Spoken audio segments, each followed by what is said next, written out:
Good morning, West Salem High School. I'd first like to thank you for giving me the opportunity to be interviewing at such a great school as West Salem. Since I'm not there to be able to be in person today, what I'd like to do is just go a little bit over myself, how I like to instruct in my courses, also a few samples of my student projects. First of all, I've been teaching for 18 years. I started off at the college level, so I worked at Trinidad State Junior College for 3 years. And then for the past 15 years, I have been in Pueblo School District number 70. And I have taught courses in both business and technology courses. I've taught courses in accounting, personal finance, computer business applications, multimedia, Multimedia 2, the Workforce Readiness Program, which I've developed and we just started this year, and also web page and advanced web page.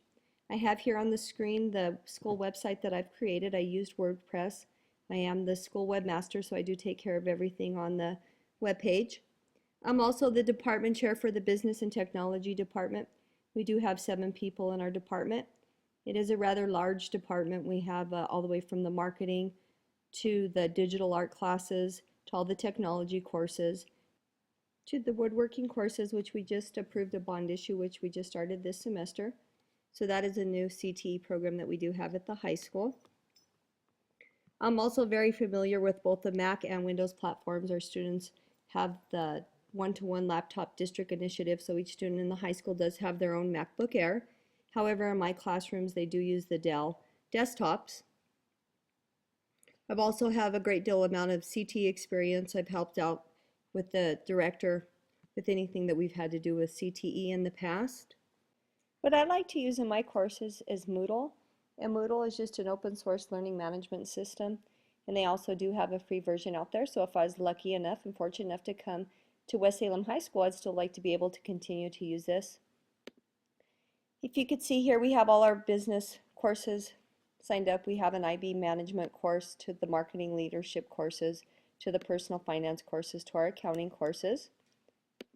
And then we have the technology courses, the Multimedia 2, the Multimedia 1, the web page design. And then we also have our new woodworking program that we just started.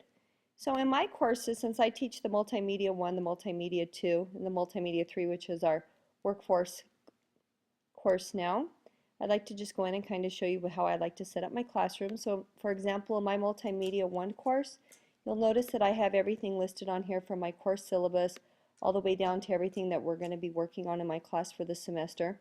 So I do cover the Microsoft Office, and I cover Photoshop, and then we cover the Audition, the Adobe Audition, which is the music software.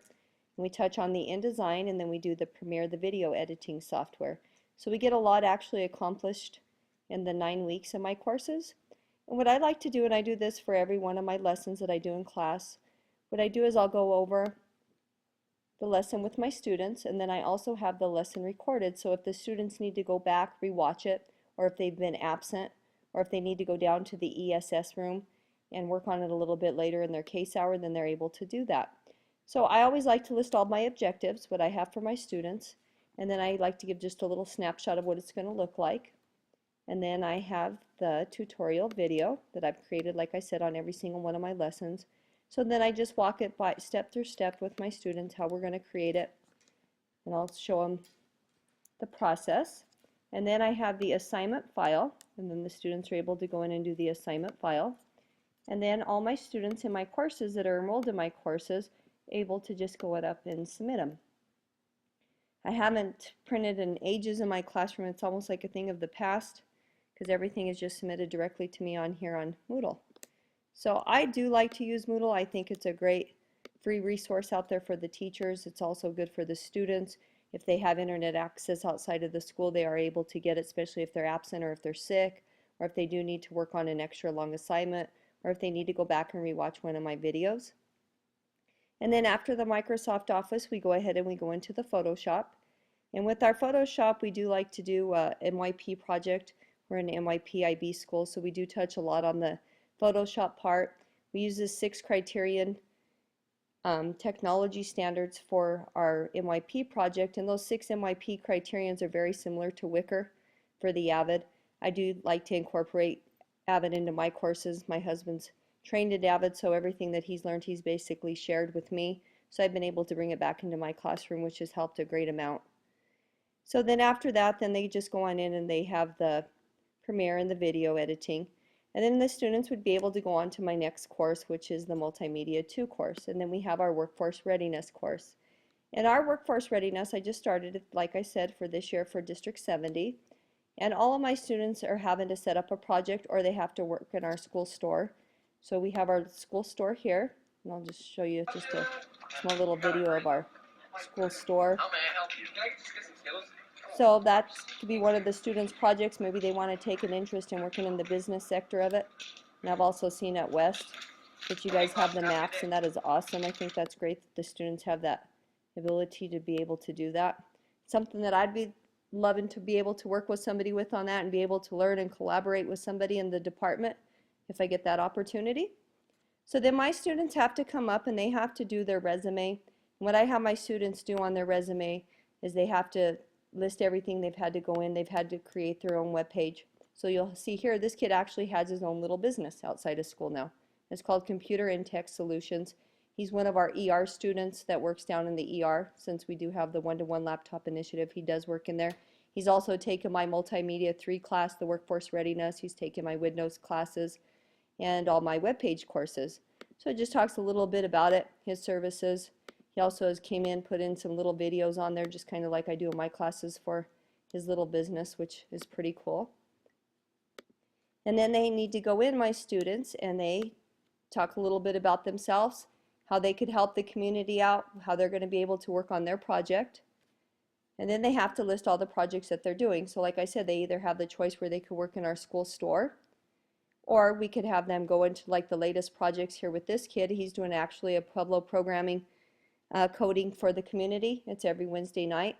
And he invites the community out. It's a free class. He's able to teach the people how to do the basics in HTML to just like the simple Java. And he does tell them to bring their laptop, so that's one thing they do. And they learn how to do websites and apps. So that's just something new that we started this year, like I said, with the Workforce Readiness class. So the students, this was his project. He decided that he was going to invite the community out and he was going to do a little class of everything that he's learned in my classes. And then another little one was that they were a current web page designer for the speech and debate team, so they even have that option to be able to go in and create their own web page, keep up on it. They have to go in and do the results, work with the teachers, work with the community also on anything like that if they do decide to do the web page part of it. And then the last one is also working with the Pueblo West High School, the Cyclone Anglers Fishing Club. So this one's actually pretty cool because they've actually went in, created the website, they've done all the events, to pictures, to the videos, and then they've also collaborated with sponsors to certain deals with filming, to editing sponsorship videos, as well as collaborating with other groups for volunteering opportunities. So that's actually pretty cool. They get to go out and they actually get to do the full video and the editing part, and they get to work with the community and they get to work with all the different businesses that sponsor with that. So that's pretty much how my students set up any type of their projects that they need to work on for my Workforce Readiness course. I don't want to take up any more of your time. I know that we're all busy this time of the school year, but this is just a small snapshot of everything that I do in and around Pueblo West High School. I'm also the FBLA sponsor, the school webmaster. I also assist in the school store. I also help as a technology coach, so anytime that teachers need any help, I'm there and I'm available for them. I'm also the liaison between the community members and the school district. I'm more than happy to be able to discuss with you to any further questions or ideas that I did not make clear in this video. I am so excited to speak with you tomorrow and be a team member of your school. Have a great day.